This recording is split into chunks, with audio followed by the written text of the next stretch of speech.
Hello, this is another episode of Artist of the Month with BluGuitar. We have Mr. Frank Fleckenstein. Indeed. Indeed, yeah. It is me.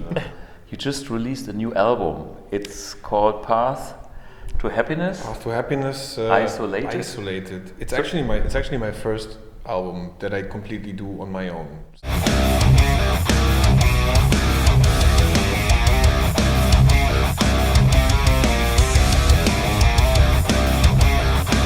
I've always played in bands my entire life, and that's my first fully solo record where I did pretty much everything.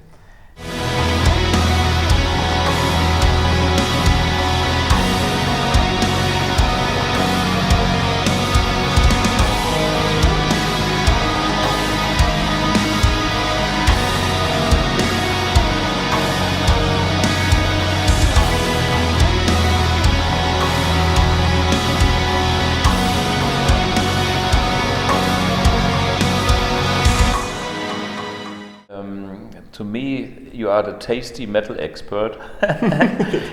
Usually I'm not a metal guy, but there was something about taste in your music.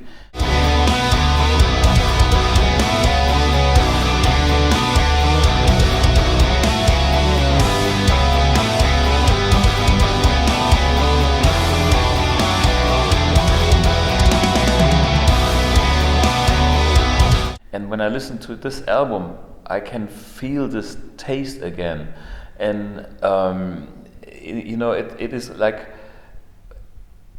I would describe it like more organic metal from my perspective, because I can listen to real strings, real brass, organic tones, and even the guitar tones sound organic to me, and so I can deal with this, Usually this kind of music is not my cup of tea, as you know, but it actually personally I can listen to this music and I get a feel and I get at the vibe and I can join in with this scenic evolvements of landscapes and what's going on. So that's interesting that you say that, because a few of my friends, when they listened to the album, they said they closed their eyes and they felt like they were traveling. Yeah. So exactly. and that's I mean, I originally don't come from metal. I started playing in a blues band, and then I started playing in a stoner rock band, and for some reason I ended up playing metal. I have no idea how that happened. Doesn't matter. And so it's obviously a part of my life, and I became quite good at it. But the other thing that I'm a big fan of is film scores, film music. And this is what connects with me. And then from this perspective, I can even take the metal. Yeah. Yeah. What's the story about this album? Why did you choose this name? The story behind it is, so some of those songs that I wrote there, they're actually about 7 years old. And I always wrote those songs when I was in a maybe difficult phase of my life, when something happened, a big change. Sure. So, but I never really finished them. So at the beginning of this year, I decided, okay, I'm gonna put all that emotion, all these life experiences, I put that into music. Yeah. And I started finishing this album, and in the end, it became an instrumental album. Although I plan to have singers on the album, it's still gonna happen, because you know how singers are. It's I don't have time. I don't have time. I will try to do it. It was then in between, I didn't have time to communicate. So in the end, I said, you know what? I'm just gonna release it. I can always make a second album. Sure. And that's that. And after I released it, they all wrote me, and I was like, damn, why didn't I take the time? Yeah. Now it sounds great. Yeah. So I'm planning to release a few singles with those singers. There's a singer in Denmark that is currently singing his parts, and but that's basically it's kind of how my life went, and that's from beginning to the end of the album. It's kind of how my life went in the past 7-8 years, and eventually I arrived to the point, and I became really happy with how my life goes. Shocking eruption of great electrical energy. I feel vivid, flashing as if suddenly I'd been plugged into some great electromagnetic field. I feel connected to all living things, to flowers, birds, all the animals in the world. It's And true. music helps. Music helps. Yeah. Music is kind of self-therapy for me. Yeah. And that's what this album is. It's Sure. I'm just And it's good, it costs nothing but your time. And it makes you happy in the end too. exactly. It makes me happy. So this first child is born now. Yeah. And, Actually, I had the same story with my first solo record. I recorded with some singers, and in the end, it got so complicated. I kind of dumped all the singers tracks on my album, and I released an instrumental album, and then I became an instrumental artist. But this were the days with CDs where you have physical stuff, so you couldn't change stuff. But anyway, that's true. Yeah, but it's funny how it's very, very similar story. And you used an AMP1 on that record. So the record is a mix of many things that I tried and used, but what's consistent on the album, and it's great that you said you like the organic tone. What's consistent is the AMP1. So the fourth channel of the AMP1.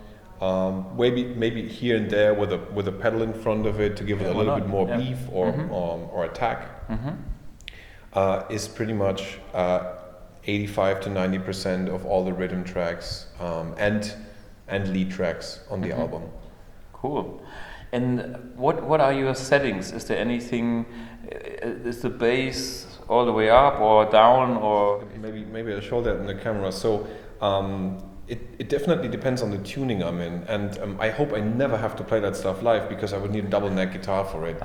Because what is your tuning anyway? The tuning I used for this album for most of the songs is a drop B. Yeah. Is a drop B sus2 tuning, so it's kind of an open tuning. Ah, okay.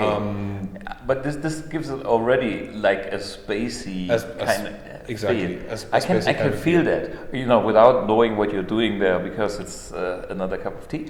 But I can feel this kind of, it is not it's not the cliche standard thing. It has a nice flavor to it. Yeah. Something nice, actually. Yeah. Within all this darkness, there is happiness. Yeah. There is. So for this low tuning, you don't want much of that bass. Yeah. So I mostly set the bass to 5. I have the mids a little bit higher, mostly between 6 and 7, and 6 on the high frequencies. And then depending on what tone I'd like to achieve, I just play a little bit with the custom controls. And then I'm there. And it's great to play with a real amp. I used to have a couple of digital solutions in the past.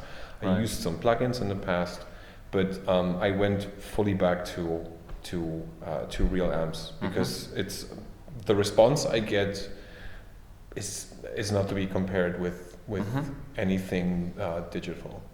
It's funny because the organic thing is you can hear on your album in actually almost any instrument. Yeah. This is how it felt to me, The thing is that you have to do all these.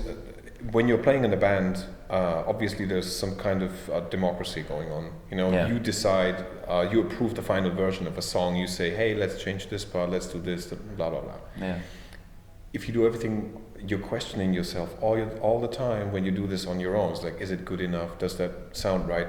And at some point, I just stopped my head and just closed my eyes, listened to it, and just tried to feel. And at some point, eventually, I made a few changes, but it felt right. Yeah. And I said, cool. That's it. So I have a question about the guitar playing. Yes. Not being a metal guy, how do you come up with these crazy rhythmic patterns with this syncopated, crazy ideas? I mean, that's the beauty of this genre of music, and you know all this. So how does it work? How do you get to this kind of riffs? It's obviously so a lot of that stuff, a lot of those like strange, odd riffings. Yeah. They're obviously influenced by bands like Meshuggah. So Yeah. they were the first to come up with that kind of stuff. Yeah. Which it always they always talk about it like these are our songs. Everybody else says, oh, it's math. Yeah. You know, but they're just playing their songs. So there's a little bit of influence from that. But as far as creating these riffs, Yeah. it's really you have some kind of weird rhythm in your head, and you start to bring that and translate that to the guitar. Is That's this it. kind of like connected to words? Like, you know, the Indian guys, they go tabla taki taki taki do tabla ta. Yeah, it's a little bit. It's a little bit like that. Syllables. You think about on and offs. Yeah. Pretty much. Okay. You know, you think about on and offs, and then you play around with these on and offs, and you like. At some point, you reach something that you can play and repeat easily, you know, because you have to remember all that stuff eventually. Yeah. But also something that really starts to groove with the drums. Yeah. You know, that's the most important thing. And this is the thing that I mean in this music I can hear, you know, when it is like the contrast of the punch and the beat and the groove which gives this, and the epic wide open space, you know, and this gives this three-dimensional movie score type of sound on your record. Yeah. I wanted to achieve that.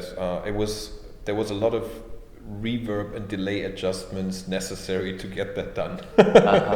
Hey, talking about reverb and delay, what kind of effects do you use on the overdrive rhythm sounds? Is there anything, or is this just dry? Is there a little reverb, or is there none? No.